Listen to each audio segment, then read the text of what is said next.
And thanks, Sandra, and welcome to the special edition of Hannity. Race for the White House, Trump versus Clinton. Now, it's been just one day since Hillary Clinton released a deplorable political ad attempting to link Donald Trump to the Ku Klux Klan. But now Trump is responding in a huge way with two brand new ads of his own, including one video reminding voters how the Clintons may have deployed racist tactics and rhetoric during Hillary's 2008 Democratic primary against Barack Obama. Watch this. When we arrived in South Carolina yesterday, this was the state newspaper. Clinton camp hits Obama, attacks painful for black voters. Many in state offended by criticism of Obama and remarks about Martin Luther King. It's as if you are minimizing I Have a Dream. It's a nice sentiment, but it took a white president to get blacks to the mountaintop. And in another ad, the Trump campaign slams Hillary Clinton's support of then-President Clinton's crime bill and her use of the term super predator. Look at this. They are often the kinds of kids that are called super predators. No conscience, no empathy. We can talk about why they ended up that way, but first we have to bring them to heel. You called out President Clinton for defending Secretary Clinton's use of the term super predator back in the 90s when she supported the crime bill. Why did you call him out? Because it was a racist term and everybody knew it was a racist term. No conscience. It's a very well thought out crime bill that is both smart and tough. No empathy. Called black youth protesters in 1994. Please explain the record. Because it was a racist term and everybody knew it was a racist term. So this counterpunch from Donald Trump, will it prevent future race-baiting attacks from Hillary Clinton? Joining us now with reaction, the chairman of the Tea Party Forward, Niger Innis, also senior pastor of the New Spirit Revival Center, Daryl Scott, co-host of The Five, Juan Williams is with us. Juan, let me ask you a question. Do you not find trying to tie Donald Trump to the Ku Klux Klan and putting up guys in Klan hats and all this stuff, I've got to imagine even you recognize this for what it is, and that's Hillary Clinton, her campaign needing to distract from the fact that she got caught selling access while Secretary of State, and she's now race baiting. Do you find it deplorable? Do you condemn it? No, not at all. In fact, I agree with your premise that the narrative has shifted over the last few days. But you know what? Given the fact that when David Duke was endorsing Donald Trump and saying it would be traitors for any white guy not to vote for Trump. And he condemned him again and again and again and again. Niger, how many times do you have to... Whoa, hang on a second. What you saw there, it was that Ku Klux Klan member was saying, here's the reason we support Donald Trump. Oh, okay. He supports our point of view. If we're going to play guilt by association, let's listen to Hillary Clinton praise the former Klansman himself, Robert KKK Byrd. Let's listen to her. Senator Byrd was a man of surpassing eloquence and nobility.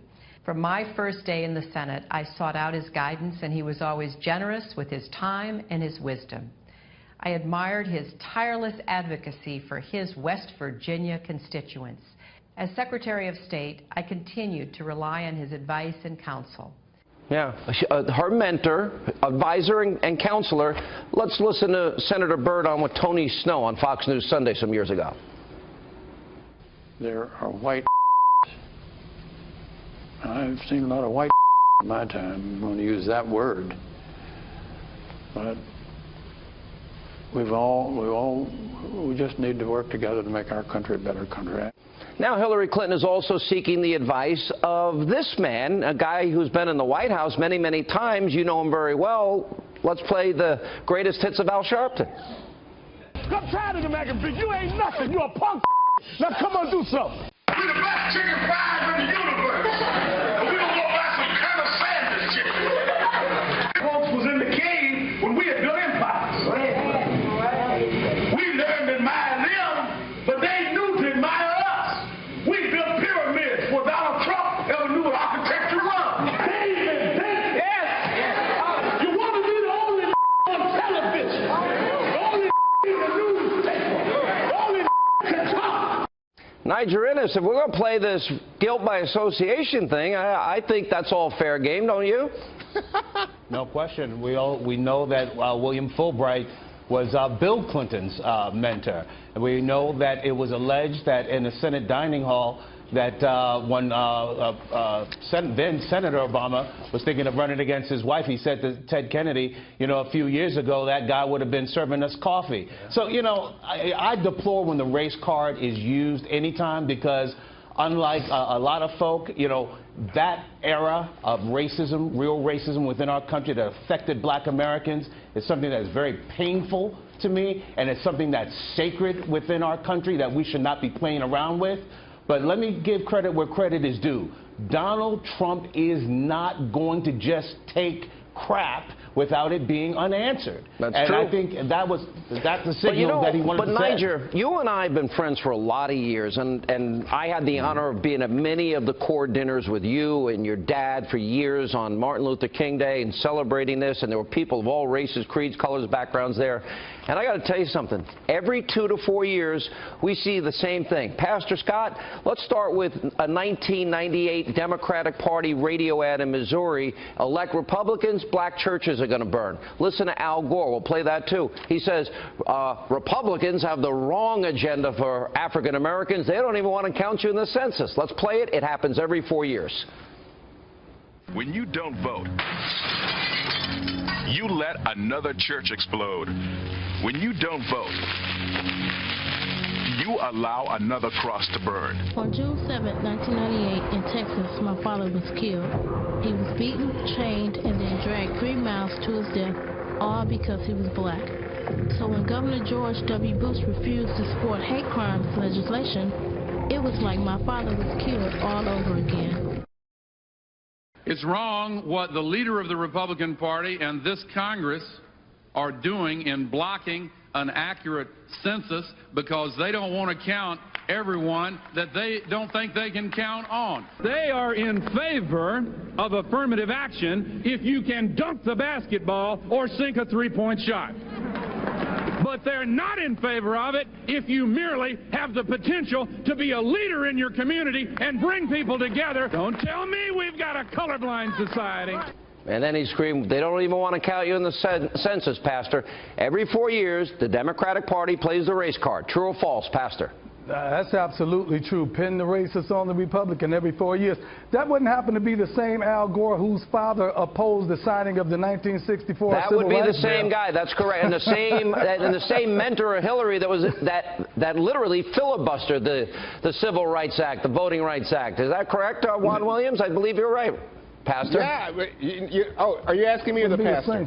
Pastor. No, we're asking you too, Juan. I mean, his father opposed the Civil Rights Bill. There's no question. But what I'm just amazed at is how far you guys are reaching tonight. Because what we have is a 2016 election in which you have a candidate who started the whole birther thing about President Obama. You have a candidate who's been investigated by the Justice Department. What does that have to do with discrimination? Let me ask an important question. Pastor, I want to ask you this. That came out of the Clinton camp. This is more important. Hillary Clinton. Hang on a second, guys. The Clinton camp, and you know it. Pastor, Niger Innes, let me go to you. If I could get in on this. Niger, I want to ask you a question because this is important. Yeah, sure. So, since Obama's been president, first black president, forget about all the foreign policy disasters of Hillary, we have had a 58% increase of black Americans that are on food stamps under Obama. We've had a 20% increase, black Americans, out of the labor force under Barack Obama. Hillary says she'll continue those policies. Are black Americans better off under Barack Obama? Don't ask me. Ask Cornel West, who has said several times, and Tavis Smiley. Absolutely not. All right? But this is larger than the president. We're talking about 50 years of a political Berlin Wall within black America that has to be shattered.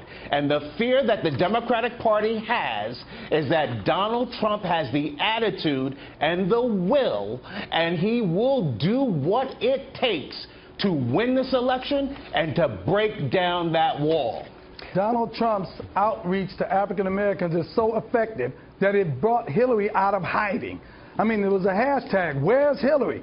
But she fears that Donald Trump's outreach and the statements that he's been making towards African Americans about how he can improve the quality of life for a number of African Americans, it struck a nerve with her campaign. And they told her, you have to do something. So she went on TV, she opened up a pickle jar to prove that she's healthy.